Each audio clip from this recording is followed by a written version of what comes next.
Hey, Tom. Hello. Should we go right to the mailbag, or did you want to redo the Olympic bits from last week first? Because you talked over the whole thing. I talked right over every single one of them. They were takes that I really wanted to get out there, but that's pretty much how the show sounds before I edit it. It's a lot of talking over that I get rid of. So yeah, it was egregious last week, so I wanted to issue a formal apology, and hopefully we can put that behind us. And I wanted to extend the invitation for you to relay down those takes that steamed so vigorously. No, I'm good, man. The world 1 week ago. I'm good. Okay, well, I guess we can just move on then. All right. Do I sound any different? Yes. Why? Okay. Well, there's a couple things going on. Okay. Got a new microphone. Okay. Got a new house. Ooh. And there's a drum set directly behind me, and when I talk above a certain volume, one of the cymbals starts to ring, and I'm hoping that doesn't show up in the audio. Can you do a quick test of that, just so we can find out later? Ring! Hopefully you didn't hear that. You know what you should do when you edit this is just play a whole drum kit, like Smashing, down to Stairwell. All right, let me try it again. Let's see if, let's see. Yeah, try it again. Ring!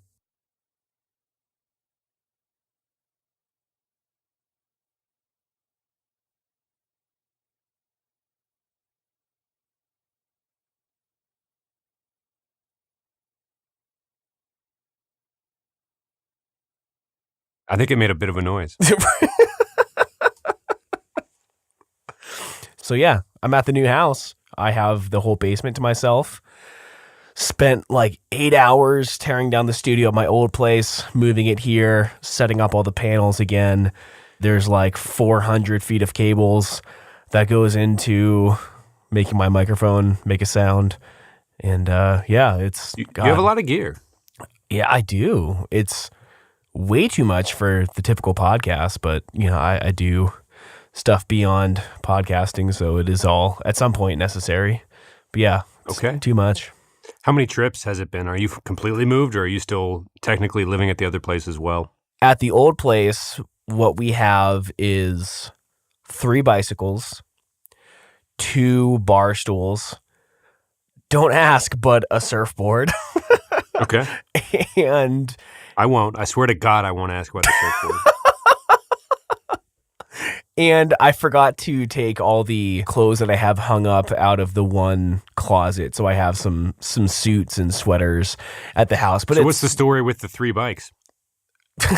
Well, I moved one of them already. So it's 3 rather than the 4. Oh, okay. What's the story with the bar stools? We got them from the clearance section at IKEA. And they're made of curly maple, which is... Oh, wow. Very sought after wood, yes. Yeah, that sounds like a great wood. What's this?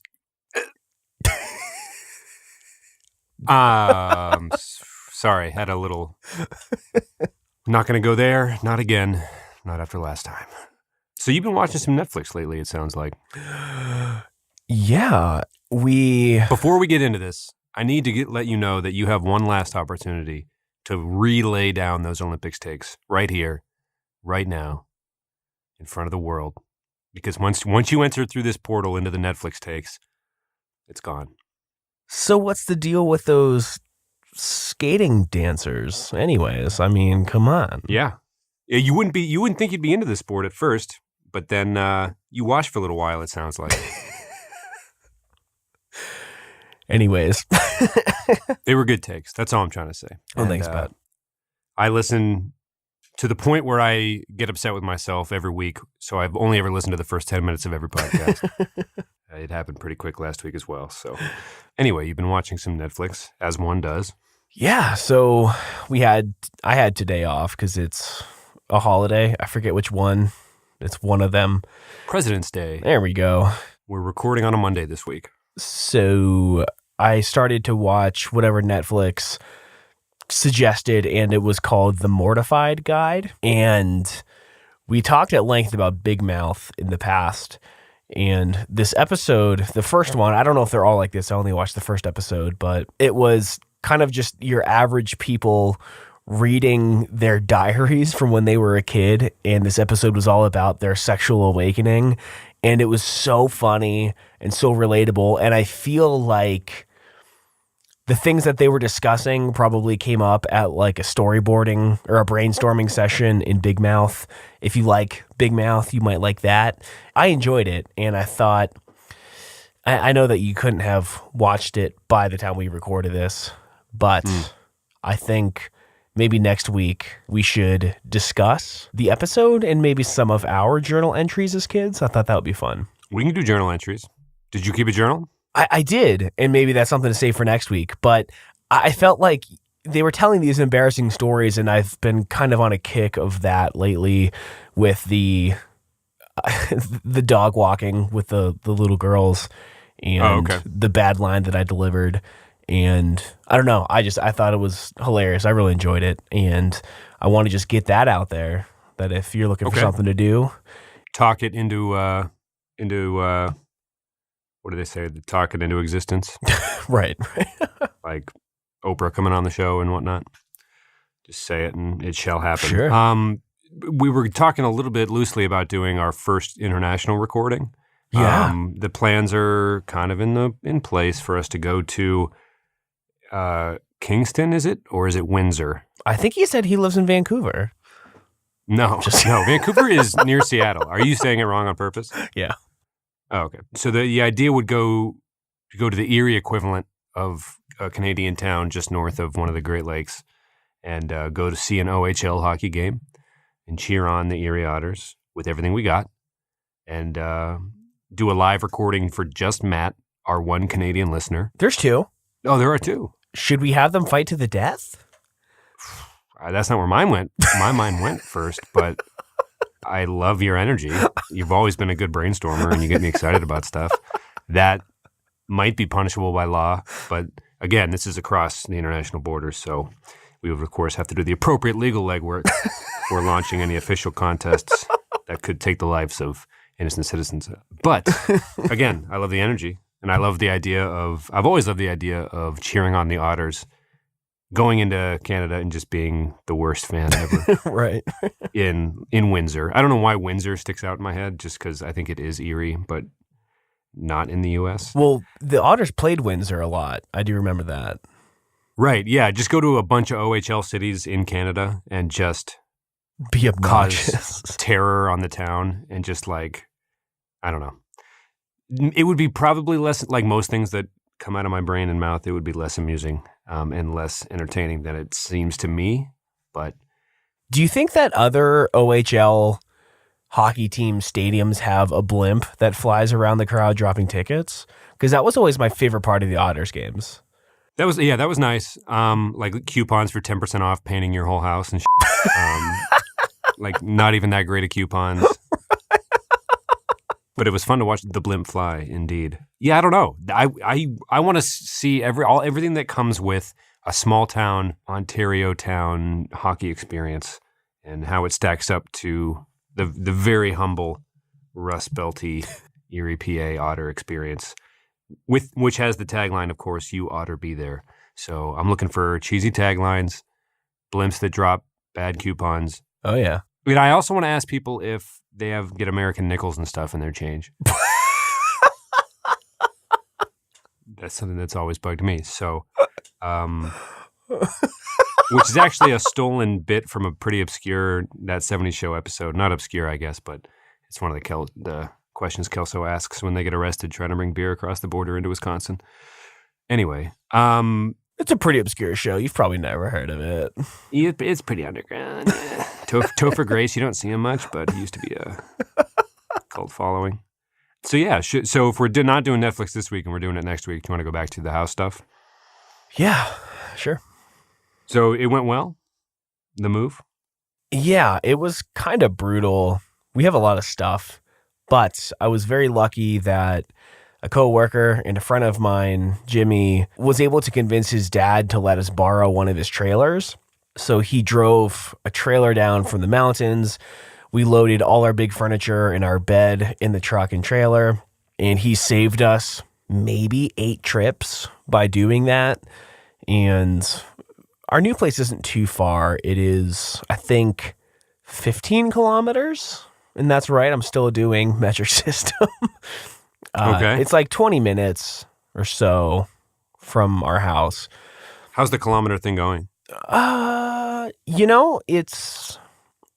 feel like I haven't been paying as much attention to it as I was in the beginning, but I'm still trying to do kilometer and Celsius, but I'm starting to feel like it's a lost cause. Is everyone around you aware that you're doing it? No. Okay. Are you closer to inner peace than you were before?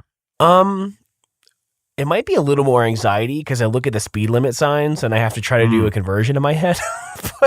Okay, so actively making you more stressed. That's one byproduct for sure that we know. Right. How are the chakras? The root chakra is doing just fine, I'll tell you that. Ooh. Don't know what that means, but I love the way you said it. It's in the pelvis. Oh, whoa. That would... There's so many... wow. Yeah. Can we cut this next part out? What are you talking about? The root chakra? Oh, I'm just joking. I think it's the root chakra. It's in the pelvis. Is that a nickname for the penis? No, it's like the root chakra. Like, it's that area. Oh. Well, all right. I apologize. That's my fault entirely. So your root chakra is doing just fine, and that's a good thing. So the metric system has done that for you at the very least. Right. Okay. So a little more stress, but crotch regionally, things are going smoothly. That was a joke, man. I know, but I want to know if we were ever going to do a doctor's warning for switching to metric system in a country that doesn't use it. We'd have to list all the side effects. And it sounds like these are important. And the first two that got mentioned, so they must be top of mind. Oh, Christ. Anyways, moving. Right. 2 nights ago was our first night sleeping here. That would be a Saturday night. How'd it go? It's always weird falling asleep in a strange place. I woke up like every 20 minutes, every sound. I was awake. Our bedroom, this is actually the first house I've ever been in where the bedroom is the warmest room in the house. Usually it's like the coldest, so you have to blast the heat at night, but nice turn of events, I guess. I don't know if that's the right phrase, but it's a nice change of pace. There we go. To have the bedroom be the warmer room, but I woke up sweating and, unfamiliar with the place. What was that? Like how does the room heated? It has two vents in the room that comes from the furnace. They are not radiators. It is forced air. Very nice. And God, I will never take for granted a furnace in the basement ever again, because in our living room at the last apartment, the furnace was like right in the living room. So if you don't see that much. Well, I mean, it was in the wall behind a little door, but it was right next to the TV. So when the heat turned on, he had to turn the TV up like 50%, like so loud just to hear over the furnace. And then it would turn off and the TV was just super loud. It was so obnoxious. It does sound obnoxious. Also, I'd like to clarify on my previous statement. I don't know if you don't see that much, but I've always wanted to talk like that. Like I know anything about houses. It feels good to speak that way and with that such like crazy confidence. Like, oh yeah, oh that's rare. Yeah, you don't see that much, especially in homes built after 1964. Right. There was a change, big change. Definitely hurt the living room furnace industry, and you just don't see it. That's cool. That's very good. You got to turn the TV loud, but that's the price you pay for going historic. When we have an old home, there's a whole bunch of bugaboos that come with it. Anyway, just wanted to clarify. I have no fucking clue how common that is, and I just had to get that off my chest. But what is still on my chest are the steaming hot takes that you laid down about the Olympics, and it's also laying on my conscience, just sitting there steaming, haunting me day in and day out as on your crown the chakra. Show brings me. What's that? On your crown. Well, chakra. My chakras are. I mean, they're not aligned. First of all, they're very askew. That would be probably the most defining feature.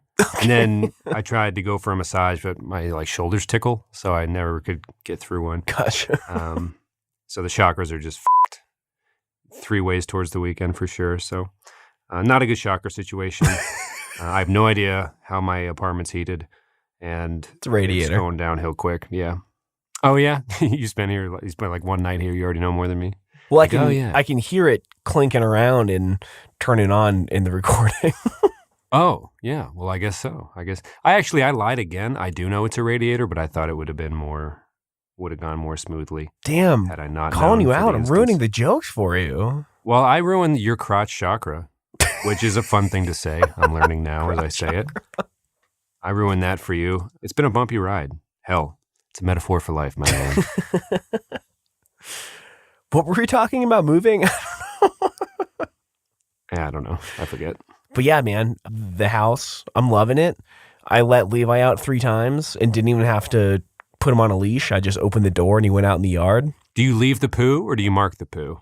We will be picking it up like every other day or so, I believe. Oh, okay. Before we left the apartment building, we stole a bunch of their dog poop bags that they put around the property. We took dozens of them. Have you gotten pretty used to doing that part since you've owned Levi? Yeah, we've always been pretty adamant about picking it up. Right. That's just like, I've seen my dad do it. I can't say I've ever done it myself. You put your hand in the bag, grab, and then invert the bag itself. Yeah, it's not bad. Does the softness or warmth, did that bother you at first? No. Okay. To me, it would seem to be very traumatic, but then again, I'm a weak boy, so. Right. That's kind of one. There's only maybe 4 reasons I haven't gotten a dog yet, and that's super one of them. So, I feel like we had to air that out real quick. It's poop. Yeah, hey, everybody does it. Am I right, my man? You're right. Except there's books on the topic. So, yeah. I wonder if there's a case where someone doesn't. You know what I saw was, I don't know why this made me think of that, but apparently there was like a mutation in a crawfish a little while ago, and they are these female strain of crawfish with like a chromosome off or 2. They give birth without a male reproductive cell, so they have just been like giving birth to versions of itself over and over, and now there's like billions of them, and they're like invading freshwater spots in Germany and America and things like that. And it was the weirdest little news clip I read today, and it's kind of terrifying. Virgin births of crawfish? Yeah. So a lot of Jesus crawfish out there just trying to make each other not blind anymore, but they all can see, so they're just confused and without a purpose. No miracles to perform, just a lot of well-spoken, young, handy crawfish out there. Awesome. Well, yeah, it's a hell of a marvel, man. It's a marvel of nature. Well, where do we go from here? Nowhere to go but up. Okay. But where's that? Like more specifically. The crayfish thing, well, there's a lot there to unpack, I think. But we don't have to do that. Do you enjoy the process of resetting up your drum kit in your studio? Like, do you feel like you have to live here for a certain amount of time to justify the effort? Well, the studio, I have 6 shows to edit this week, so that had to all be done in one day. That's worth it to me. The drum set, I haven't had my drum set up in years, like maybe 6 years, because I've been living in apartments and stuff. Dang. So that feels good. I'm not sure how much I'll actually play, especially because the neighbors, they have like twin 1.5-year-olds or something, and they are on the other side of this wall from me right now. But it feels nice to have them set up. I've got my guitars up and just ready to go at a moment's notice, I guess. It feels nice. I've had these drums for a long time, so that's good. Do you think seeing them every day gives you a little boost? Like, yeah, kind part of of what I got going. Yeah, I'm proud of these things. Yeah, are they the same ones from high school? The same ones I bought with my own money in 6th grade. Damn. And I refinished them myself, which makes me even more proud of them. And yeah, I love them. I do. I don't play them very much, but I do love them. Do you think you'll get an opportunity to play them more now that you're not in an apartment setting? I guess so. I talked to the neighbors next door, and they basically said that they're always home. Both parents work from home. So they kind of just said, we can't really tell you not to play, especially because we have screaming kids next door that you'll probably hear. So, like, if you want to, just go for it. And if it's really not a good time, we'll text you to let you know. But still, I don't want to be the annoying neighbor, you know? Yeah. It's not me. So I misspoke real quick. I had to look it up. It's not in the U.S. It's Croatia, Czech Republic, Hungary, Japan, Sweden, Ukraine. Marbled crayfish, they're called. The mutation. There was no sign of them before 1995. Came onto the scene in 2003 or on the radar of scientists. And there are billions now. And they can legitimately, self-cloning. They're a self-cloning creature. Jeez. That is absurd to me. If we had a Now You Know segment, that would have been my go this week. Wow. I don't know. To me, that was pretty heavy. I feel like that's a major thing we need to address, but there are many, many other things that we need to address. And in the meantime, this crayfish is just going to keep going. And it's just nothing's going to stop it.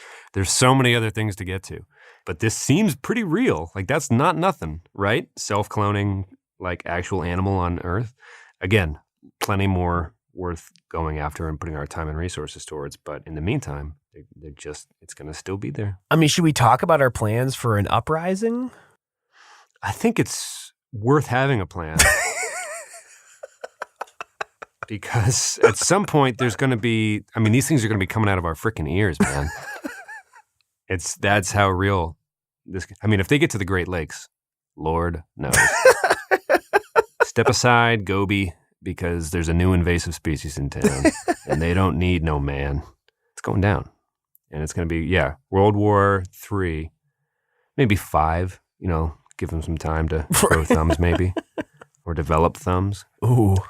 It's going to be crayfish versus, who do you think? Who you got? Amazon echoes. Whoa, I love it. Ron Carnage in World War V, self-cloning crayfish versus Amazon echoes. The big ones, the tall ones, the cylindrical ones, or the little dots? No, like the Amazon Echo Pros, the huge ones. What? Yeah. With that increased bass response? Or would they be beings that are made up of all the many different kinds? Like the fingers would be the dots, and the forearms would be the coffee canister looking ones. And the crayfish would be like trying to rip the cords with their little claws, like, no, cut off the power source. They'd be like, we're powered by the sun now. I'm like, oh no, you killed me. Good thing I just gave birth to myself. Now he's fighting you. And that would be one hell of a battle, I think. There's a lot going there. Nature versus technology in its purest form. Amazon echoes versus Jesus crayfish. Self-cloning crayfish. This is an important debate, damn it. If people can't come to this show and listen to the real problems of our time, then I don't know where they can go. Where do you turn at a time like this when dangers such as these lurk just across the horizon? So are these crawfish or are these crawdads, first of all? Well, I've always felt a little self-conscious, and I'm not lying about this. We are Yankees, as it were, I suppose. So we say the lamest version of it, and we say crayfish, which is the quickest way just to die in the world. Like if you're in a setting where you have to prove anything to anybody, you're like, oh, crayfish? Like, no, at least say crawfish and pretend like you give a about anything in your whole damn life. It's like, all right, yeah, crayfish. I don't even know where I heard it first, but that's where I feel like is representative of where we grew up. Yeah. But it ranges all the way up to crawdaddy, right? People who say crawdaddy aren't f***ing around, right? That's the real shit.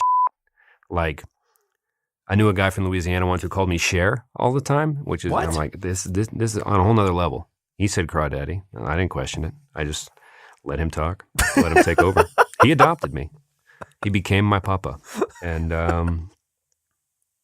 there was a level of dominance asserted there by calling it what would you say if you were trying to name the animal in conversation?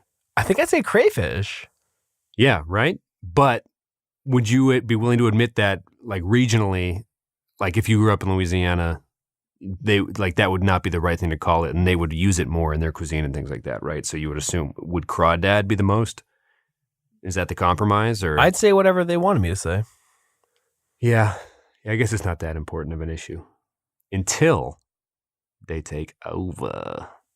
Don't worry, I have 3 echoes in the house, so I'll be good. Okay. Let me ask Alexa real quick. Hey, Alexa, what are you going to do when the crawfish fight you? Sorry, I don't know that one. They're not prepared. Not prepared. They have time. Who you got? Who's going to win that one? And then what happens afterwards? What's the aftermath of that? I feel like if they can just self-replicate, they can probably... I mean, someone's got to build these echoes, right? Right, and they can probably do it so quickly that if you get an echo in a room alone, they could just replicate to the point of... Well, they don't breathe, so you can't really suffocate them. But if they're powered by the sun, then you can build a crawdad wall around it.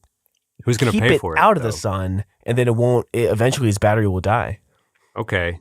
So in the future, I love where your head's at, by the way,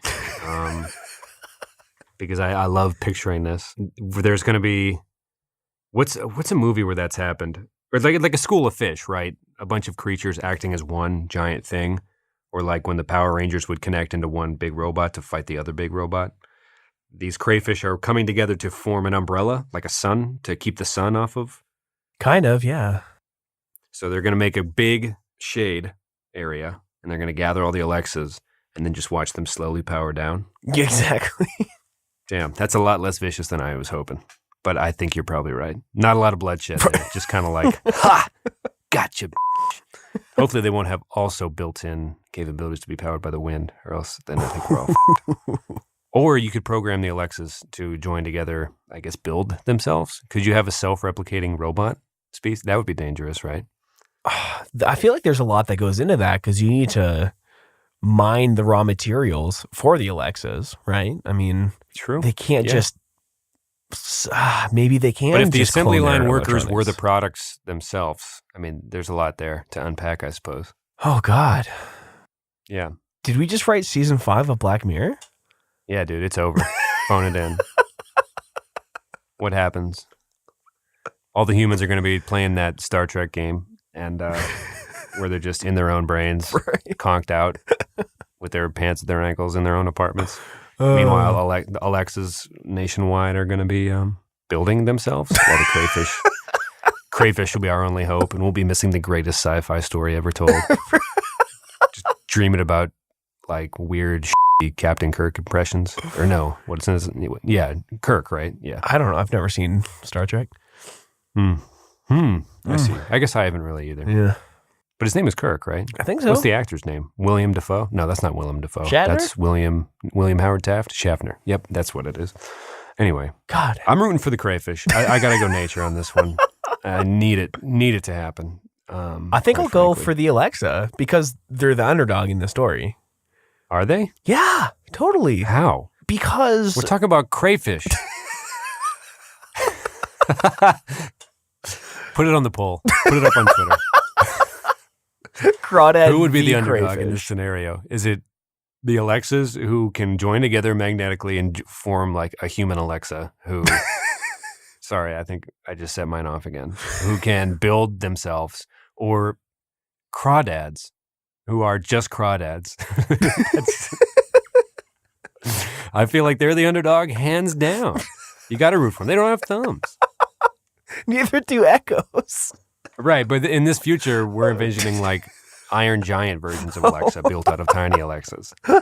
But like you said, if the crawfish can join together to make giant shade umbrellas to block the sun energy, then I guess... So both tiny things can join in on themselves and make bigger versions. So now what I'm envisioning is a very Mighty Morphin Power Rangers era-esque cityscape fight where there's a lot of sparks coming off the skyscrapers when they run into stuff and just tumbling around, crushing.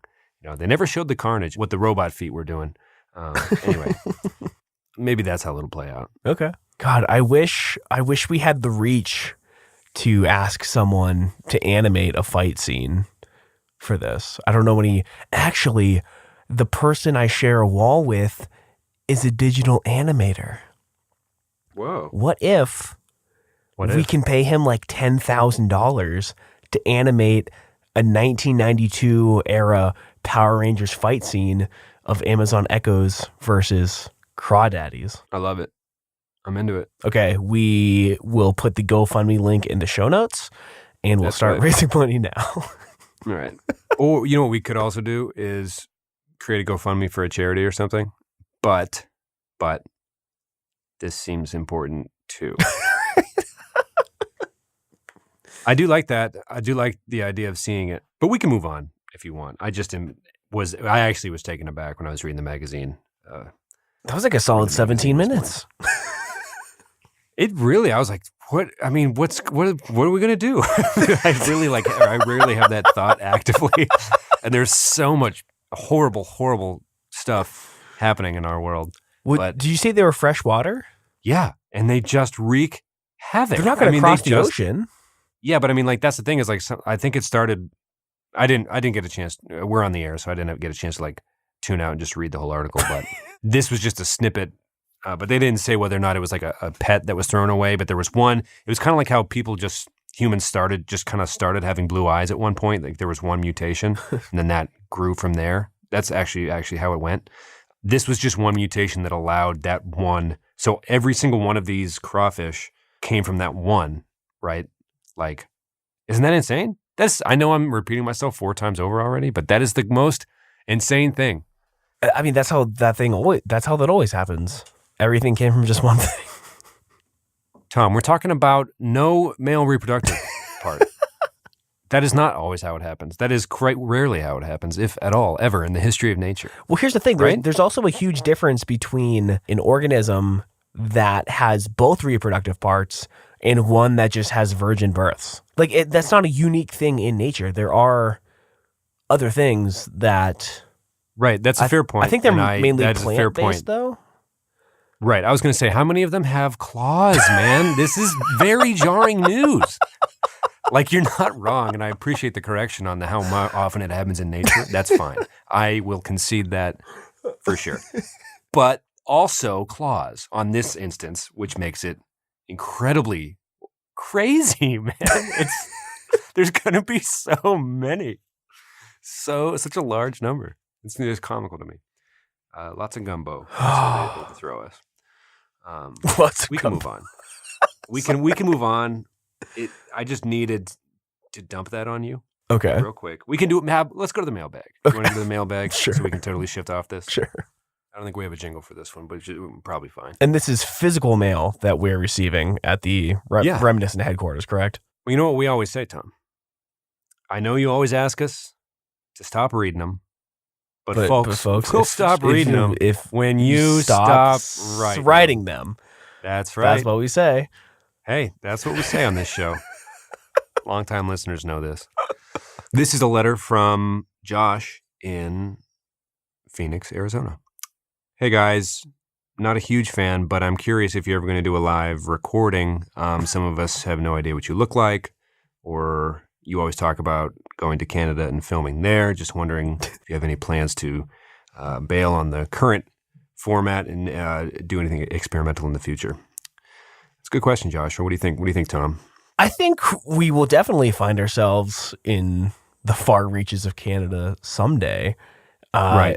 I'm wondering, though, if you're not a huge fan, did you make it through the whole crawdad bit? I mean... It's a great question. Or is that why you're here? Are you only a fan because of that, and you don't care how tall the ceilings in my shower are and how much of a difference that makes to my daily routine? What part aren't you a fan of? And we will start working on that. That's right. And just to spite you, Joshua, in your poorly written letter, we might go to Canada and record one regular and then just upload it, just the audio anyhow, and take no pictures. So does that wrap up the fan mail? It's over. It was over before it began. Anyways. Do you want to put this one out of its misery, or should we press forward? don't even know what we're talking about at this point. It went immediately from Crayfish to back into the normal I'm just episode. saying, it's a tough thought to shake, the idea of a self-replicating species. To me, it needs to be discussed and handled and dealt with when the time is right. And when is the time right? I don't know. Jarring. I think jarring is a good word for it. I was taken aback by this jarring news. But anyways, lots of pretty good things happening.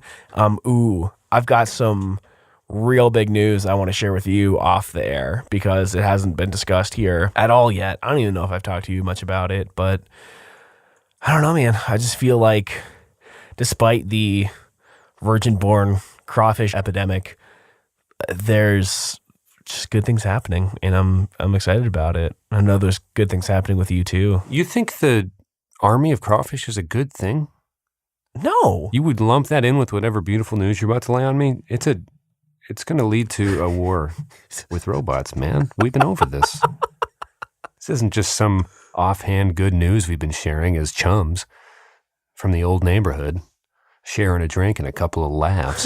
This is a damn infestation.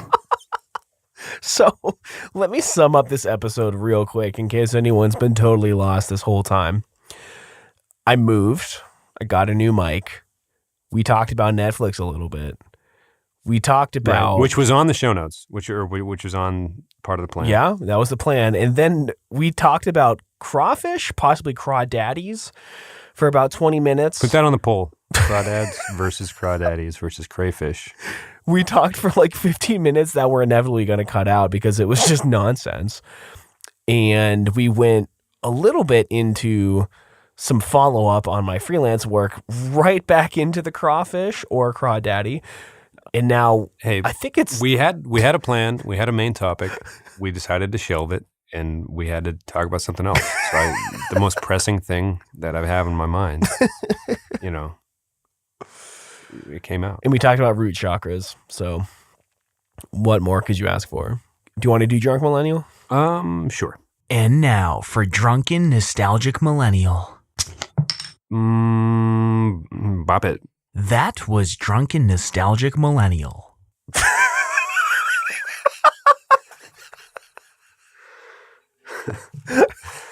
That's it.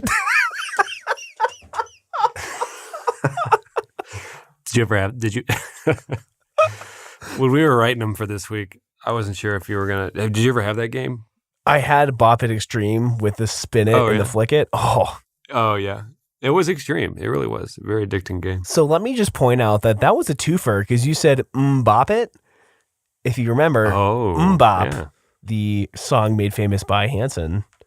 Mm-hmm. Wow, there was layers to that Drunk Millennial. Are you implying they didn't write that?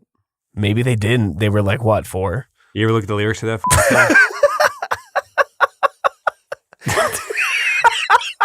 Anybody could have written that song, but it is so hilariously deep. This is actually something I've been wanting to talk about. You say for a you long can, time. but you don't know. Yeah, it's like plant a seed, plant a flower, plant a rose. You can plant any one of those, and you never know which one's going to grow. You never know, But a seed and a flower and a rose, he could be all talking about the same damn plant in the same. Is that from? There's not necessarily different. Yeah, and then it's a secret no one knows, obviously. But again, I think the real secret is that the seed grew the flower, and roses are fucking flowers. Like there's not 3. He doesn't name 3 different things. And you're hoping to find out which one grows, and it's like you just described a seed growing. I don't know, you dingus. Well, he just got out of 2nd grade biology or botany, and he was excited to share. There's so much strife in this life, I think, is another rhyme that he uses. It's jarring. Luckily for that set of lyrics, it's the catchiest song ever written, ever. So it's like legend status. So there's no reason to really knock it, except if you just read them. Like if it was just a poem that had been written, sure, you'd be like, this is so oddly morose and definitely does not have the best grip on what's the subject when you were a squirrel you were studying in that play. Horticulture. Yeah. Not a great grip on horticulture. His coach did not hold a session for squirrels in horticulture. I'll tell you that. I'll tell you that much. At the very least, we can say that much about Hanson. Could have had more possibly not green thumbs. Had a knack for a hook, of course, as we all know. But in terms of perhaps none of them are big gardeners. Anyway. Should we give a song of the week? This has got to be Mmmbop. Because next week we're doing a deep dive. Okay, let me just read them. I'm reading. Okay. I'm going for it. You have so many relationships in this life. Only one or two will last. You go through all the pain and strife, and then you turn your back and they're gone so fast. Oh, yeah. Yeah, they're gone so fast, yeah. That's a lot right there, right? You go through so many relationships, only so many are going to last, and then there's a lot of pain and strife, and you turn your back and they're gone so fast. That is, like you said, these are children writing this song. Well, let me point out the fact that, first of all, I didn't realize there were other words in this song, but there's plenty of words. If you were to turn your back on someone, would you expect them? No, he's to just still saying be like there? you just turn around and all of a sudden they're gone. But like, why did you what? turn your back on your friends? Of course they're going to leave because you were being a bad friend. You deserve the pain and the strife because you're a friend. I think he's just saying he turned and he didn't know where they went at all. I don't know. I think we'll revisit. We'll revisit because there's more to the first verse. We're not even through the first verse. God. So hold on to the ones who really care, he says, which might answer our questions from before. And in the end, they'll be the only ones there. And when you get old and start losing your hair, can you tell me who will still care? Who will still care? Oh, care. And then they go into the Mmbops. Bop, do bop, dop, Mmmbop. So is he saying that bald people don't deserve love? No, he's saying you will eventually get old and lose your hair, and when you turn and they're gone so fast, there's only going to be so many people that are still there in the end. Because again, as he mentioned before, only one or two of these relationships are going to last anyhow. But it's his fault because he keeps turning his fucking back on them. Tom, just will you pull up the damn lyrics and then read them? You're making a fool out of yourself, and I won't stand for it. I don't want to see this happen to you. Okay. Mmmbop lyrics. He's saying you got to hold on to the meaningful relationships. This is where we get to the fun plant stuff, though, in the second verse. Plant a seed, plant a flower, plant a rose. Again, all those could be the same thing. You could plant any one of those. Keep planting and find out which one grows. It's a secret that no one knows. It's a secret that no one knows. Oh, no one knows. And then he goes into the Mmbops. I love that verse more than I love anything, I think. Because you're planting a seed, and then you're planting a flower, which is just like a flower, and possibly a different plant, a rose. And he says, you want to watch which one grows. Two of them have already grown into plants, and it's a secret that nobody knows. Anyway, moving right along after plenty of Mmbops. Nope, actually, there's no other verse. Well, They do introduce Mmmbop as a measurement of time. It says, in an Mmmbop, they're gone. In an Mmmbop, they're not there. Interesting. He says, in an Mmmbop, they're not there until you lose your hair. So now he's going back on his original statement that when you lose your hair, do they then come back? No, he's just saying when you get old. No, he's saying you're looking too much on the surface, man. These are worse lyrics than I thought. He's talking about all the friendships he's lost. Until you lose your hair. Right. He's saying, he's already lost so many friends. And he's only what? Single digit age at this point? He's just looking at a pain and strife ahead of him. So he wants to hold on to the things that really matter so that when his beautiful flowing blonde golden locks do fall out, that he will still have somebody there when he turns around who may or may not have hair and who may or may not still care. You know what I'm saying? I think it's worse than we even anticipated. Like I said, we haven't even done the deep dive yet. That's next week. Definitely some that needs to be unpacked a little more. So anyway. John. So is Mmmbop your official song of the week? That's a good question. It's a tough one.